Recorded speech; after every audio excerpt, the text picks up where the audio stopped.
പരിചയമില്ലാത്ത സുഹൃത്തുക്കളോട് ഞാൻ എൻ്റെ പേര് ഓമർ ഷെരീഫ് എന്ന് പറഞ്ഞിരുന്നു. അപ്പോൾ ഓമറെ എന്നാണ് വിളിക്കുന്നത്. പക്ഷേ എന്തോ ഒരു സമയത്ത് ഞാൻ കൂട്ടുകാരുമായി നടക്കുമ്പോൾ എൻ്റെ പോക്കറ്റിൽ നിന്ന് എൻ്റെ ഐഡന്റിറ്റി കാർഡ് താഴെ വീണു. അത് ഒരുത്തൻ എടുത്തു നോക്കിയിട്ട്, എടാ നിന്റെ പേര് ഓമർ എന്നല്ല മമ്മൂട്ടി എന്നല്ലേ എന്ന് ചോദിച്ചു. അന്ന് മുതലാണ് ഞാൻ എൻ്റെ സുഹൃത്തുക്കളുടെ ഇടയിലും ഇപ്പോൾ നിങ്ങളുടെ ഇടയിലും മമ്മൂട്ടി എന്നറിയപ്പെടുന്നത്. പക്ഷേ പലരും ചോദിച്ചു ആരാണ് ആ മമ്മൂട്ടി എന്ന് പേരിട്ട ആളും. പലരും സ്വമേധയ മുന്നോട്ട് വന്ന് ഞാനാണെന്ന് പറഞ്ഞവരുണ്ട്. പക്ഷേ എനിക്കറിയാവുന്ന എനിക്ക് പേരിട്ട മമ്മൂട്ടി കണ്ട അവിടെ ഇരിപ്പുണ്ട്. അമ്മയ്ക്ക് കാണാൻ വേണ്ടി ഞാൻ മുന്നേ ഒന്ന് ഇങ്ങോട്ട് വിളിക്കും.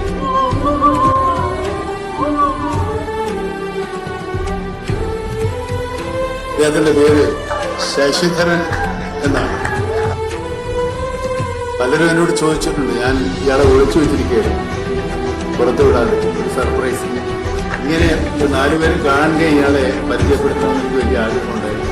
അത് ഏതായാലും ഈ പ്രോത്സാഹനത്തിന്റെ